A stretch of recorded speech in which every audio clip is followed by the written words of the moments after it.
Once upon a time, two boys grew up playing hockey in the village of Terrace, British Columbia. One of them went on to play in the National Hockey League. The other became a comedian. Now, one flies planes and coaches youth hockey. The other is still a comedian and owns newsstands. This is their podcast, Enjoying Orange Slices with Jeff and Ian. Well, hello, Jeff. My name's Ian Bagg. We've been MIA, as they like to call it. But here we are. We're back. We said there's been a storm in Southern California and Nevada. We better get this Nevada. We better get this going again. So, hello, Jeff. Hello, people of home. How are you? Yes, I'm good. Was it Hurricane Hillary blew us right back into the pod again. So pretty crazy, right? First time in 90 years that California had a tropical storm or hurricane warning. I don't know if they've ever had a hurricane one, but we got rain in Vegas starting on Friday through Sunday night. And I got to tell you what, it was impressive. So now everyone's like, we don't care. You only got rain for 48 hours. But if you watch the videos of LA, Palm Springs, and Vegas, when it rains, things start getting carried away. So pretty crazy. So I live in the perfect place for rain. It doesn't really affect us. We try to tell people not to swim for the next 72 hours in the ocean, and they do not listen. And I can see how brown it is from my place. And there's going to be some hepatitis B floating around this area. Yeah, it's I don't know why people they get all fired up when the hurricanes or tropical storms or big storms are coming in. They want to get out there and surf. But yeah, LA, man, the whole thing's washing back into the ocean. So give it some time. Give it some time, people. We got a guest today. Scott Darling's going to drop by and talk about the Marian Hossa game that he played in on the weekend. So we're going to talk to him. We're going to talk about what's going on in the NHL. Not much going on because it's summertime. We're going to talk about what's going on with you, what's going on with me, and then we're going to say goodbye to the people and see you next week. So what's up? Tell everybody what's going on with you. You're taking off for a bit, right? You're headed off to Seattle. Yeah, so I just a little bit of In-N-Out burger, In-N-Out with some training and stuff. So that's going to take up some time in the next few weeks to months. And then I was up north for a little while, but been on the ice a fair amount, which it's kind of funny. And we'll have to give a quick shout out to Flats. He did the goalie camp last week. So that's awesome. So yeah, so I've been involved in training here in the last week, and then so that's kind of what's going on with us. We haven't been able to get together that much, but I will say this about hockey. I've been on the ice a little bit here too. And, I've been doing what's called Learn to Play, and it's in every NHL city. And I got to tell you, these kids, they outfit them in all the gear. It's all, and then they get head to toe and they put them on the ice to do an 8-week program. And it is just bustling here. So that's been fun. Really, I don't know if you could tell a difference between regular season and summertime anymore at the local rinks here because they're always buzzing. But so yeah, I've been doing that. I was working there a little bit too. So yeah, lots going on. Well, you've been traveling too, Lord Bagg, right? I've been out and about. I was in North Carolina, Virginia, a couple other places, San Francisco, blah, blah, blah. Headed off to Carmi, Illinois this weekend. And then I'm headed to Detroit on Saturday for the Jamie Daniels benefit with who is it? We're roasting not Lidstrom. Nick Lidstrom, right? But he's being toasted, and then there's another guy with kind of the same name. They're roasting. He's another Swede. He wore 96 for them. Holmstrom. Yeah. So we're roasting a guy that is not as exciting as the guy we're toasting. So the guy that you're toasting, he's just, there's no way anybody's gonna expose him to any chirps, right? So I think I'm gonna have to take him down. But that'll be Saturday night if you're in Detroit and you want to get out there and support the event and see some great hockey people. Go to jamiedaniels.com. It's at the Motor Uh, City Casino. So check it out. So, Good. yeah. I'm trying to even out my computer here, but You know, it was funny. I was like, are you flying right now? That's what it yeah, was. I know we got an earthquake. So I'm like trying. I don't know. It's the first time I ever tried to do that. No, I don't think I did a very good job, but You look great. yeah. You So the look Jamie great. Daniels Great. Foundation, Ken is our guy, right? His dad who runs Yeah. it, and I'm glad to see that you were able to get back out there a couple of years ago. Alaska Airlines kicked in uh, round trip up to Anchorage and back for fishing. So hopefully, yeah, if you're in the Detroit area, get out there and support it. Get to see some superstars. Nick Lidstrom and Holmstrom was a great player for the Red Wings as well. I think he's got 3 Stanley Cups He's too. a fantastic player. You just have to tease him when it comes. You know, you're in the shadow when Nick Lidstrom's there. So it's It's almost like there was like, listen, Thomas, we can't carve Nick, but we can carve you. What do you think? you mind taking one on the chin for your buddy, Hey, take one, and we're gonna free drinks. It'll be free drinks all night. right? So, but yeah, those guys in the big city of Detroit, those guys are huge, and I'm interested to see what kind of season Detroit has because those guys represent all their Stanley Cups and or most recent ones. See what kind of season Detroit's set up for. I think they're going to be in the mix. The Brinket is there, right? Yeah, and they just That's got their big Petrie. score. And Yeah, so Petrie struggled last year, so I think he's looking for a big year this year. yeah, you know what? It's kind of a little surprising that he didn't have the kind of year that you'd expect. He was so good a few years ago in the playoffs for Montreal. Like he was next level. And he's basically playing with one arm. His one hand was just mangled. I don't know if his fingers were all broken or his wrist, but he's kind of had a year or two that hasn't been up to his standard. So I would expect, especially a veteran defenseman like that knows his way around the league. Mhm. I think Detroit will be a good fit for him. And I believe Jeff Petrie is from the Detroit area, and his dad, I believe, we used to go watch pitch for the Detroit Tigers. His dad was a Major League Baseball player, so I didn't this know might that. be just what he needed. I had no idea that his dad was Uh, a pitcher. That's crazy. yep. That's interesting.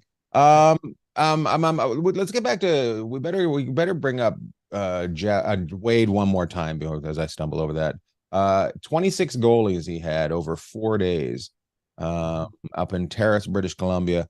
You didn't make it up. You were hoping to go up to that. Do you think you guys are going to build that into something you do every year, or is that a one-off? Well, I think there's some people up in Terrace that put a lot of work into it. Rob Barg being one of them, and obviously the city of Terrace putting the ice in for them is huge. And so we'll see what happens. I mean, it's kind of funny. I guess this is a topic probably for another day about how I see what's going on in Canada and where we are with our hockey, and I see what's going on in the States and where they are down here with their hockey. And I'm a big proponent, and I know we went around and around about this a while ago, and you chirped me, but I don't necessarily need more rinks. I mean, who wouldn't like to see more rinks?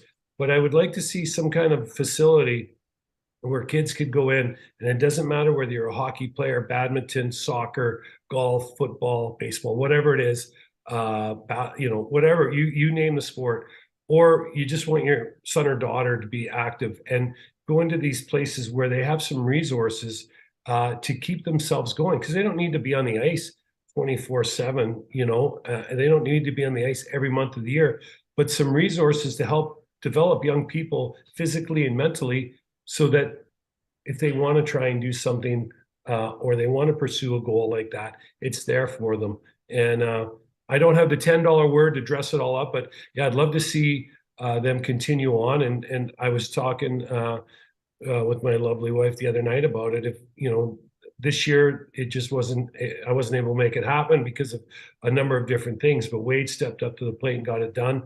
And I think hopefully that's the start of a building block. And even if it's a 3-4 day camp, whatever it is, just getting that impact that Wade had on the community, especially with the goalies and these kids realizing that, hey, there's someone from my hometown that did this. I can dream to do it too.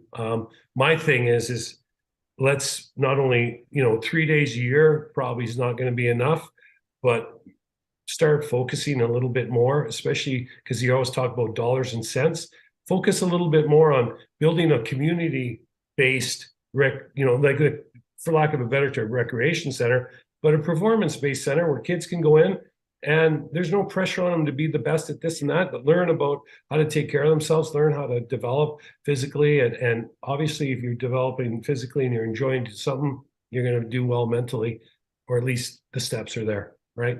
I also was told that Hazelton had some Edmonton Oilers up for the couple days, and we're doing some camps up there. So I mean, it's funny. Here, Jack Eichel ran a hockey school, and that's the first time I ever heard of a Golden Knight running one. So, like in the bigger centers, it's not difficult to get that kind of thing to happen. Especially if the guys are living there, it's pretty easy. But we're talking about getting guys flown up and then driven someplace in middle of nowhere. It takes somebody talking to them and giving them that thing. I'm sure we could build something up there. I'm sure we could. Well, I think the appetite's there, and I'm sure that the community would welcome it with open arms. And so we'll get Wade on, talk about it. But he did a goalie camp with 26 goalies from around the local area up in northern British Columbia, which is huge. We're gonna have Scott come in a second, talk to us about the Marian Hossa game that was played in Europe this weekend. I'm gonna send him a thing right here. Crazy, the fires that are going on in British Columbia right now. Yellowknife. How do you think that affects? Do you think that affects hockey at all up there this year, like with all that destruction that's going on around, and especially with all that the junior communities around that area? Are you talking about Kelowna, or are you talking about up north? Kelowna. I'm talking about Kelowna. Well, because we got fires everywhere, right? We got them up in the Northwest Territories. You've got them in Maui. You got them in Kelowna, British Columbia. So yeah, I mean, obviously, some infrastructure is people have lost loved ones in their homes and everything else. So trying to get their life back and come to terms with what's happened is a huge thing. Could it affect some things like hockey or other sports? It could, but these sports are a great outlet for kids and families to focus on something different than what's happened. And it seems like every 3 or 4 years there's a massive fire up in British Columbia, in the Okanagan area, that just turns everything on its head. But I don't know if that's going to affect things or not. It's certainly going to affect the community and some infrastructure for a while, and people being able to get their life back together. So it could have some effect on some junior teams or minor hockey for sure. I'm sorry, I'm dealing with a little bit. You deal with, and the other thing is I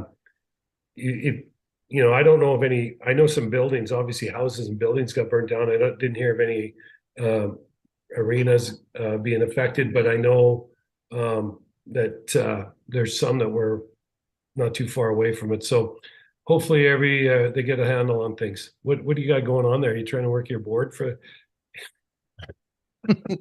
I'm trying to work my board. Scott. Okay, there we go. Trying to bring Scott in? I'm trying to bring Scott in, but I'm really bad at sending emails. Do you, I'm going to ask you this. Do you prefer email or text? Text, right? I just had this thing where I'm going out to Tampa for something, and I said to the guy, I've missed all your emails. Can you text me? Please text me, because it's way easier. And I respond. But sometimes you do this. You ever do this? You respond in your head. Yeah. I don't know if that's a getting older thing or if it's just technology. You're just like, yeah. My brain and phone should connect to this. So. Well, when you text me this morning and see if we could push it back half an hour, I'm like, okay, put my phone down and went and did something else. And back and see if I responded. Yeah, I'm like, no problem. I can do half an hour, but I think one of the text is better. Some people love email because they don't find it as intrusive. Like no one picks up their phone anymore. Right. You text them. Oh, But here we go. that's the next thing. Whereas email, so I guess some people when they get an email, their phone dings or comes up. But I think a lot of people like email better because they can kind of push it into the background. Whereas a phone is right in your grill, and basically a text is a close second. But you know, you don't have to pretend like you're ignoring someone if you don't answer a text right away. Whereas you I don't pick up the phone, it's like, oh, why are they dodging me? I think it's all very interesting how we're able to get a hold of each other so easily from anywhere in the world. And this next young man did the same thing. He answered a text and boom, the next thing you know, he's going to Europe. So let's go to Scott Darling with an update on what happened at the Marian Hossa game. All right. There we go. Look at these pads. Scott's pads. What's the tag on top there? The 81. That's him, right? That's Hossa. So that's Hossa's like farewell game. He's from Trenčín, Slovakia. So I just got back from Slovakia playing in this farewell game, and got some custom pads made for the game, and it was a lot of fun. Do they get them made for you, or do you go to your old equipment guy and get them made? Well, I usually wore Brian's when I played, but because Hossa was a CCM guy, I reached out to CCM, and they were happy to give me a set of pads for the game because Marian's a legend, and they wanted one goalie wearing CCM in the game. So That's awesome. Everybody, Hey, Scott Darling, he's back from the Marian Hossa game. He's in Chicago. He's got beautiful pads in his basement. How are you? did you carry those on, Scott? Like you didn't want to check those pads, did you? Did you go through TSA no, I mean security? I might as well have hugged them the whole way home because like the amount of Hall of Famers in this game, like there's no way you could get the same set of people on the ice as this one game because like Marion grew up in Trenton, but I didn't even know that like Gabrick, Chara, a bunch of guys, they all grew up together in the same small town in Slovakia. They played together as kids and then all like went on to have great careers. And my whole goal was to get these pads signed. And then after the game, we were signing stuff for each other, and no one speaks English over there. So some guy tried to grab them for me. I'm like, no, no, no, no. Like these are mine. I'm like, you can have the gloves. I'm like, you can have the gloves. Take the gloves. The pads are mine because I'm like a gear whore. I collect all this stuff. So I smuggle those back to the U.S. You wore them. You wear Yeah, them right. just wore them through security. It's like, do I have to take these off? Hey, one carry-on item, sir. Yeah. They just put them in the overhead bin. So I was thinking of you this morning. I mean, not for very long, but I saw it was. I mean, I'm only human, right? So you got to give me a break. I mean, Nashville. There's something clicked there. I don't know if you felt it, but I saw the goal. It was Taves and who flicked it over behind the net. To Peter Bondra. Peter Bondra. And I didn't even look to see what happened. I just looked to see if it was you and net. And then when I saw the guy wasn't that tall, I was like, okay, that's not. No, that was Jarl Slepalak. So Peter Mrazek and Jarl were the goalies, and then I was just the backup. But that goal, that was wow. There were a lot of cool goals in the game. Like Hossa had a few cool ones. It was a very fun game to be a part of on the bench, which is where I thrive. I played my best hockey on the bench. It's where I started in my career. I'm even better in the stands. How does that happen? How does it? So you played with him in Chicago, right? That's where you guys were teammates. Yes, we played together for 3 years. 3 years, and he retires unexpectedly, if I remember. That's Yeah, he had like a skin condition the last year I played with him where every time he'd sweat in his gear, he would break out in this crazy rash. Like his whole body would turn like green and they couldn't figure it out. So it slowed down from like him not practicing and just playing games. And then they tried, different detergents, different stuff for his equipment, and they couldn't figure it out. So at the end of that season, he retired, but he fought through it. He just played games for the end of the year. And yeah, that was kind of how he ended his career. And then he ends up and he wants to play one more game, and he's decided that he wants to play with everybody he's played with. Is that the deal? Is that how it works? Yeah. He played like 20 years in the league, so he played with a lot of amazing players.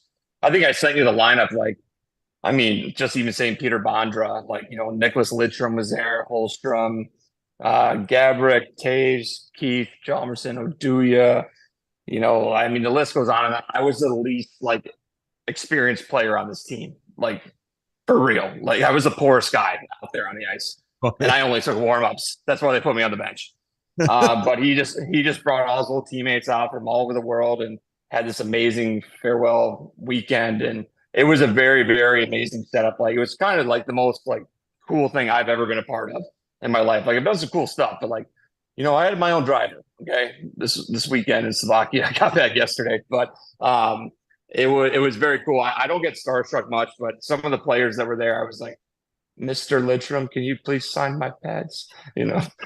Please. It was a very cool experience. That's awesome. Hey, so I just going back, I know we've talked about this before, Scott, but some people might not know the story. Like when you were talking about all the people over there and all Hall of Famers, and Marian Hossa asked you to be a part of it, that's pretty special. Like, I mean, these guys obviously made a huge impact on his life.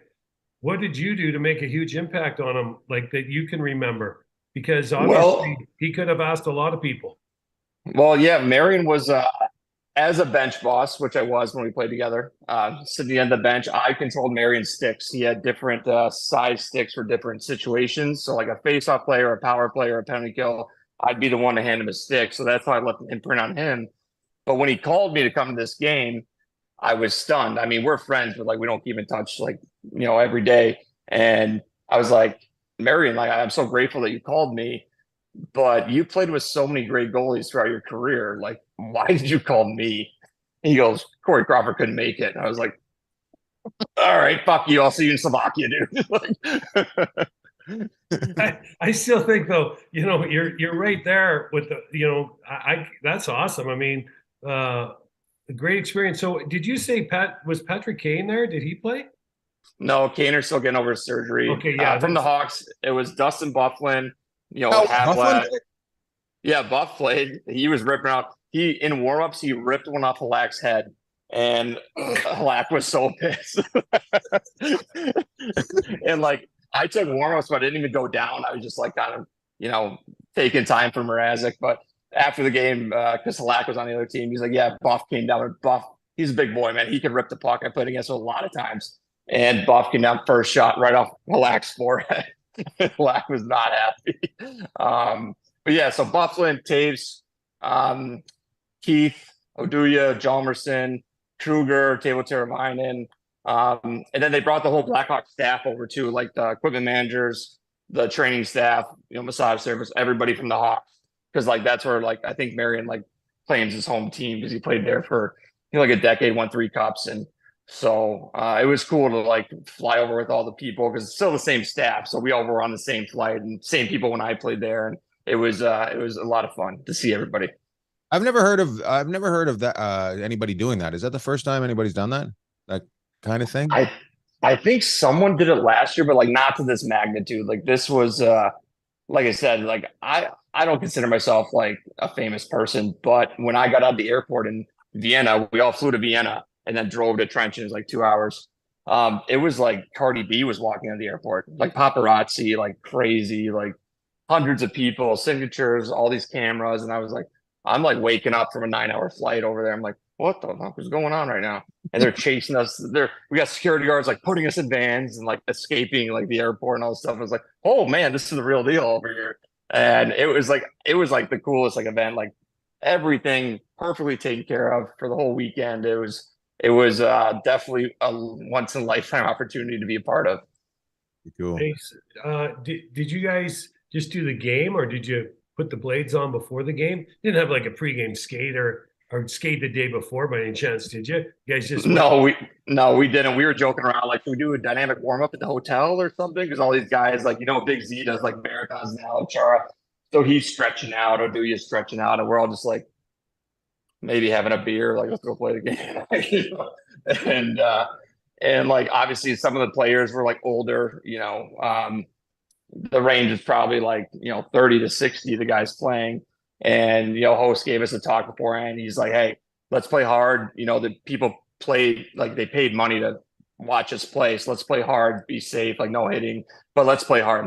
Let's have fun, but play hard. and the guys did. They got into it. It was fun to watch the melting pot of like the different people, different teams, and the guys that you've been looking at your whole career. And Holmstrom, he's a Weisenheimer, man. He was out there like chopping ankles, just pissing people off, and Hossa still got him, and he should still be playing. He scored some really cool goals during the game because I think it ended up 11-10. Because it was foggy too. It's very hot, like country there, and they don't have like air conditioning, so the ice fogged up. So the goalies couldn't see it. The goalies couldn't see anything. I was telling I bumped Thomas Tatar. I was like, dude, just shoot it from like the blue line. The goalie can't see anything from 10 feet out. And so he just sifted one in from the blue line, scored on Halak. Halak had no idea puck even went in. It was an experience, but we made the most of it. The fans had fun. The whole city had fun, and they really embraced Hossa and all the guys from there. That it's a small city, but it's pretty cool that they all came from there and grew up there. And a lot of Hall of Famers from like one small road in Czechoslovakia. How big of a crowd? It was sold out. I would wager like maybe 10 to 15,000 ish. No. Yeah, it was sold out. That's my guess. Don't quote me on that, but it was packed. You're playing the drums, and it was all about Hossa. They had all these amazing signs and tributes to him, and he earned every second of it. And it was very cool to see him get that appreciation from his hometown. Does he still struggle with the skin condition? Not to my knowledge. Sorry, my dogs are broken. It's funny. I thought it was a grown man yelling at you. It's your dog. No, just 400 pounds of dogs barking at kids. Not to my knowledge. I didn't ask him about it, but he looked. I mean, he still has an 8-pack. It's embarrassing for me to take my shirt off around him. So he looked like he was still in show ready condition. That's crazy. How old is he now, Scott? How old's Hossa? I think he's 40. I think maybe 41, early 40s. I guess because he got drafted in 2001. I think. Yeah, well, he was. Was he? Sorry, working. Was he an original? Was he an Atlanta Thrasher? He played for Atlanta. He originally was with Ottawa, and then he went to Atlanta, and then Detroit or Pittsburgh, Detroit, one way or the other, and then came to Chicago and played like 10 years here. Yeah, it's pretty amazing. You look at him with, obviously he could still play other than what was going on with that skin condition. Almost could have been another Jaromir Jagr, Chris Chelios type, where he'd probably still easily be in the league by the sounds of it. I mean, watching him, man, like he played on line with Taves, and they were like a dynamic duo. Like they didn't skip a beat. They had some good connections for some good plays, but yeah, I mean, he still got it. It's like he could definitely still play, but whatever happened with his like skin condition, and I think he's just happy being home and doing his new thing now. He wrote his book, and it's an amazing book if anyone wants a good read. And his foundation, he does a lot for his home, country of Slovakia. He's kind of like a god there, and I saw it firsthand. So it was cool to see.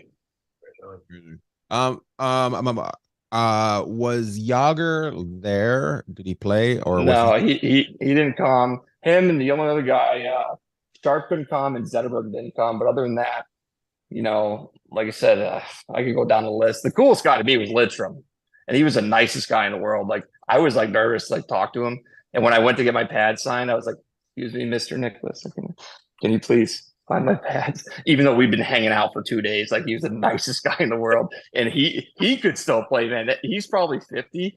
Him, Alfredson, they could probably still play in a show. Like they still got it. It was like I said, it was like the melting pot of the different like eras of players, like in the one game.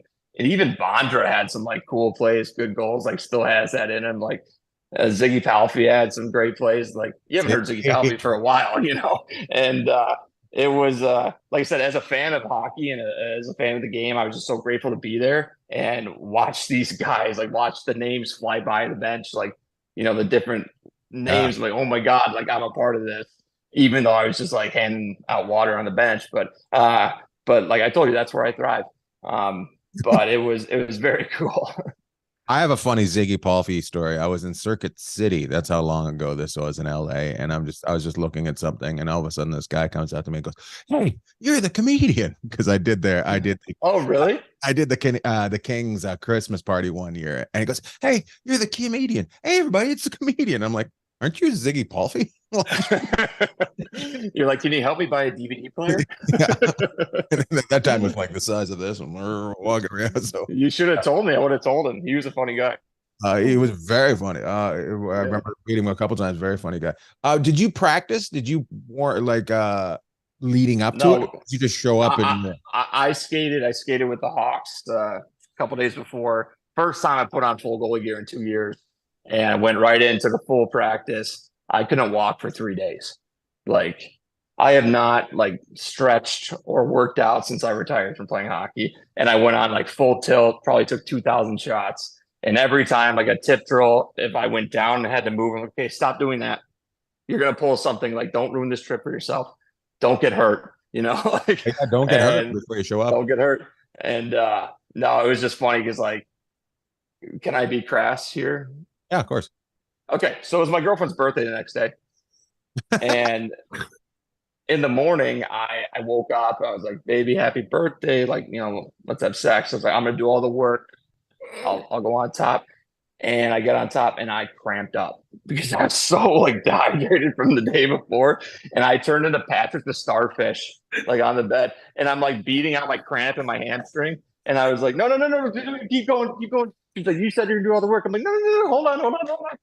And I powered through, but it was pretty fucking funny. She told me, she's like, you can use that as a joke. She went and got you a pack. She went and got you a pack of mustard to get you through it. I mean, I might as well. She might as well have been SpongeBob, and I was Patrick the Starfish on the bed. Just hold on, beating out my hamstring, trying to get it moving again. Love it. I don't know where. She's like, you said you were doing all the work. But... I'm like, just hold on. Hey, what? When you were out skating with the Hawks, what did is Bedard Fever?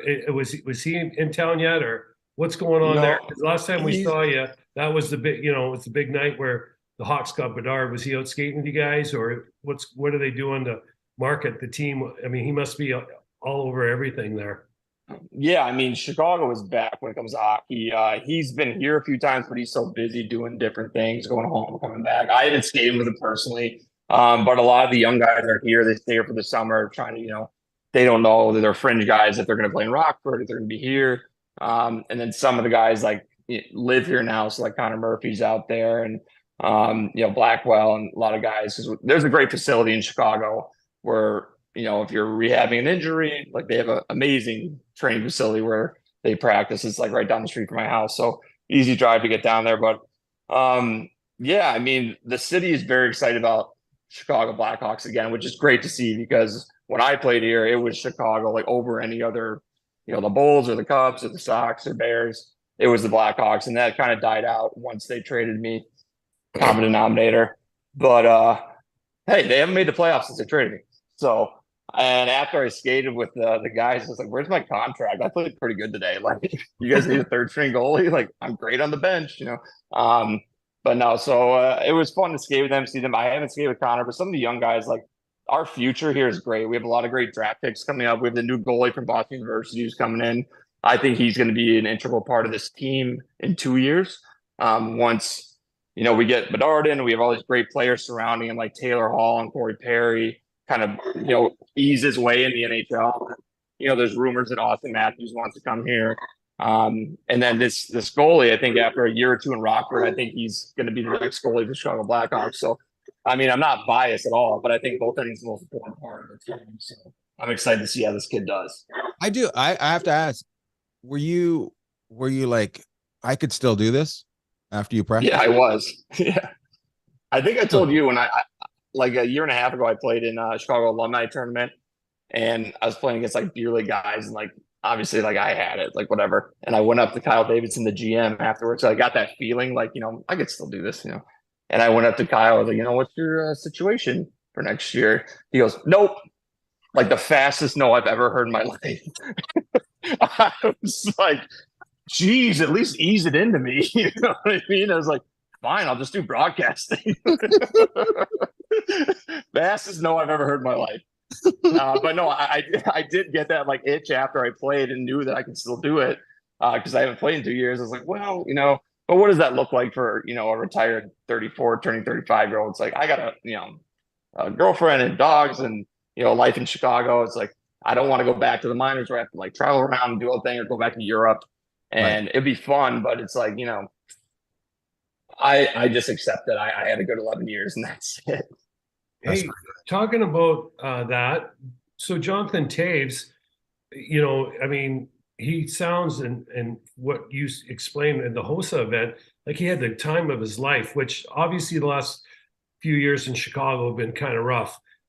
He said he's going to take some time away. Do you think something like, I mean, you getting back on the ice and feeling it and getting that kind of mojo going again, you performed at the highest level, right? Stanley Cup champion.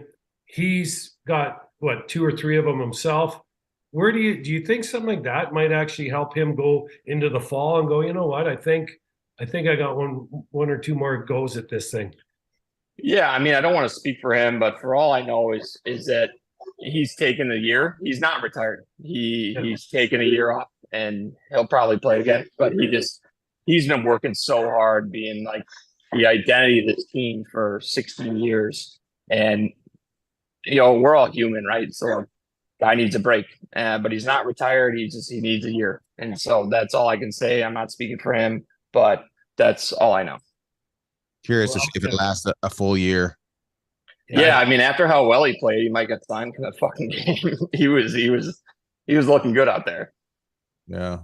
Yeah, he actually really impressed me when I've seen him come through here. I was like, yeah, he makes a lot of money, right? He won't make as much money this time around, but he was so smart. He's got Andrei Kopitar, like, kind of mind for this, he's just like when you watch Kopitar is just the next level. Taves maybe not where Kopitar is right now, but that's such a smart, heady player. I mean, he can help any team in the league. So, yeah, I hopefully he doesn't just. Hopefully he can play anywhere he wants. Yeah. Like he's so beneficial not only on the ice but off the ice. He's such a great guy, great leader, keeps the team in check in the nicest way possible. Like he's kind of like the guy you want to like run through a wall for. Whatever he says, if he speaks, everyone shuts up because you have so much respect for him. And he still has it. Like you see it. Like you said, he's not as like sharp as Patrick Kane, like that style, but he's a two-way player who can still make those offensive plays.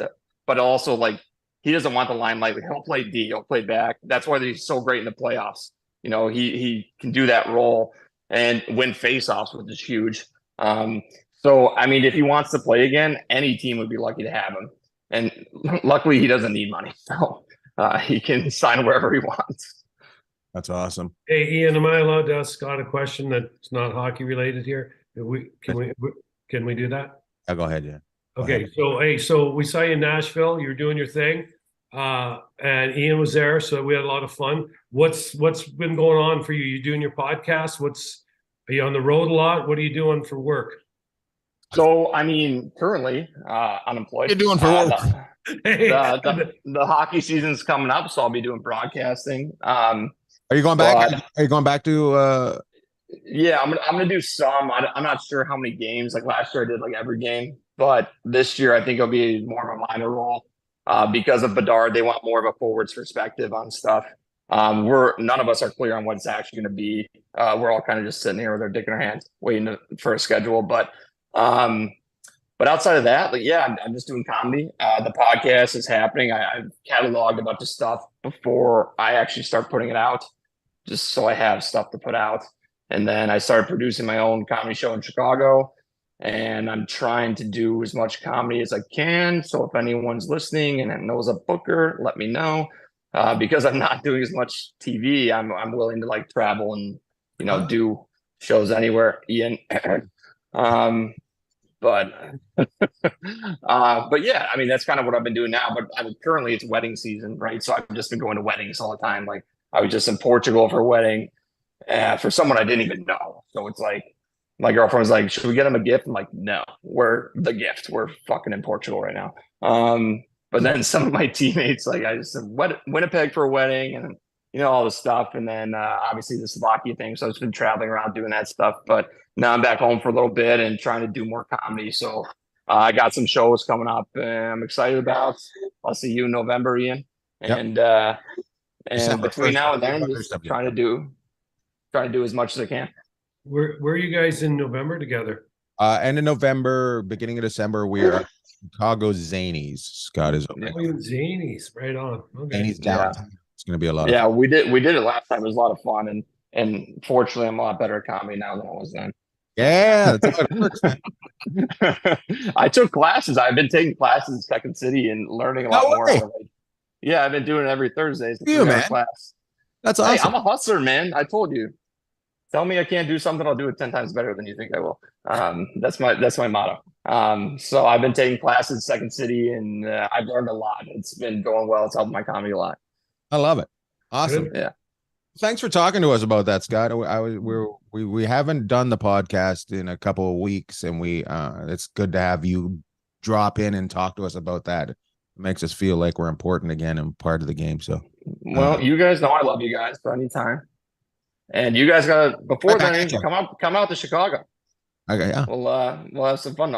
You should come to Detroit. Here. I got you booked. Detroit. Yes. Well, I'm in Detroit. I'm in Detroit this weekend. I'm doing a roast for Lidstrom and Holstrom. I was just with them. Why didn't you tell me? I'll be there. I had no idea. It's for Ken Daniels. Do you know the announcer from? Yeah. So it's for his son passed away, and it's a benefit for his son. And yeah. So text me the time. I'll drive up. It's right up the street. Right up the street. It's only 4.5 hours. I'll be there. All right. Yeah. So I'll text you. I'll text you later. Okay. All right, buddy. All right. Well, be well, guys. Go sit in your pads and don't get a cramp. Be good, bud. Thanks to Scott for dropping by and telling us all about that. You know what it felt like? It felt like we were back in Nashville sitting in Zanies with him, just chatting there. Even though what's great? He's in Chicago. I'm in Vegas, and today I'm in Vegas. I'm going up this afternoon, but you're in Long Beach. It's just a little over a year since we had him on the first time, and he's so different. He's so much more calm. He's so even a stand-up. When I see his stand-up now, he's matured a lot. And the you can feel the confidence, right? Yeah, 100%. And you know what? The thing about Scott is he doesn't want to hear me say it, but he's got such a great story to tell. And he's such an engaging guy, right? And so when you first see him, he's got this big beard. He looks like a biker, right? Like he's going to come and roll you. But he's really a good guy. And he's a lot of fun to be around. So I thought when we saw him in Nashville, I said that to him. I said, I thought he was awesome. He did a great job. So you remember you were around when I first started out. You see as it progresses. So speaking of hockey players, we're brought to you by headygear.com. Headygear is Brett Hedikin's company. They make bags. Well, he sent us each one. My wife has mine, but you have yours. Yeah, yours is going to work. So here it comes. Here's the Heady Gear. Oh, no. My background's taking it away. Go in front of you. Go in front of put it. There you go. There it is. Got your name on it. Can you see it? His number. Is it still working? Oh, it's disappeared now. We're gone. There it is. You can see the NHL, the Detroit Red Wings. Yep. There's the top of it. Let me see if I come up. Sharples, he put my name on it. My number 8. Let me just go Red Wings. There you go. There you go. It's working perfect. It's working. NHL, and then he stuck 2 Stanley Cup. Oh, see, from the Carolina Hurricanes on there when he won 2 patches. And there's our audio problems right there. Let's see if we go back in and Sharples on the Sorry, Hetty, but this thing's unbelievable the way it's put together. You can see there's the wing, but so the way it works is though it's Velcro, and those you can put different you can put different things on there and take them off, and it's kind of cool. There it is. Yeah. There. So drop by headygear.com. His website's awesome. And then, he's yeah, the- and then behind that, we talk about that. But this backpack, as soon as I grabbed it, it's unbelievable, the quality. So, and the patches, and I didn't put this one on, but here, oh, our little. Ooh, there it is, So Canada. you can put your flag on it, because on the sides of these things, which you can't see right now, you are on the back where these ones are, where the wing is. There it You know what we is. do? Yeah. Well, I'll have you take a picture and we'll send it to Yeah, Brian. send it to Brian. But Yeah. so thanks, Hetty. Awesome. And what really blew me away is the quality of it. So we'll get a picture on here so everyone can see.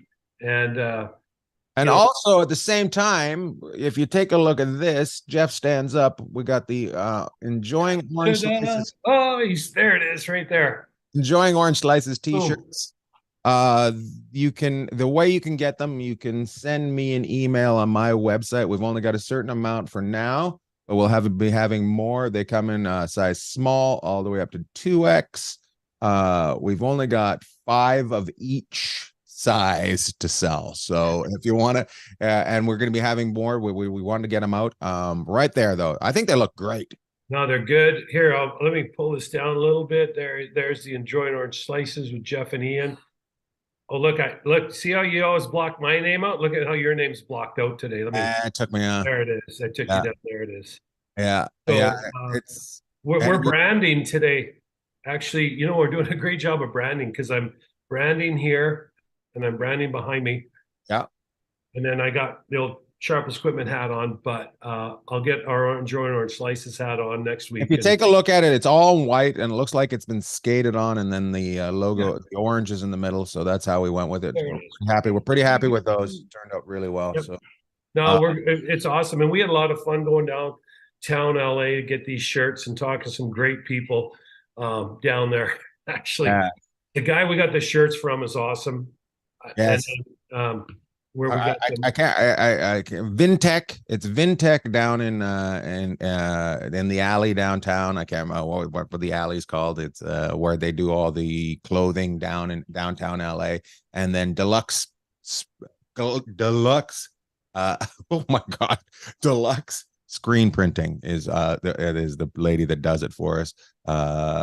We enjoy them. So I guess we've given a shout outs to the people that have helped us out. Is there anybody else we want to shout out? It's been a while. Yeah, I want to shout out Patrick the Starfish.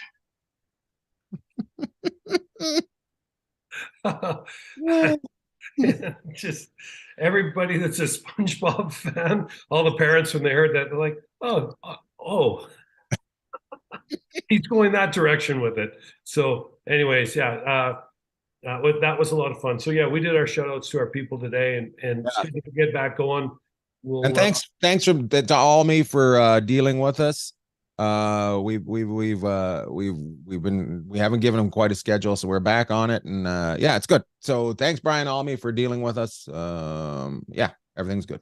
Yeah, everybody. I mean, we got a bunch of friends that are affected by fires and flooding and everything else. So stay safe. And I said this to you the other day. It's not if something natural disasterish kind of thing or inclement weather is going to affect, if it's going to affect you. And these days, it seems like it's when it's going to affect you. So you got to always be ready, expect the unexpected. And it's I don't know, it's pretty nuts. But anyways, good to be back, and we'll see you next week. Love talk. See you next week.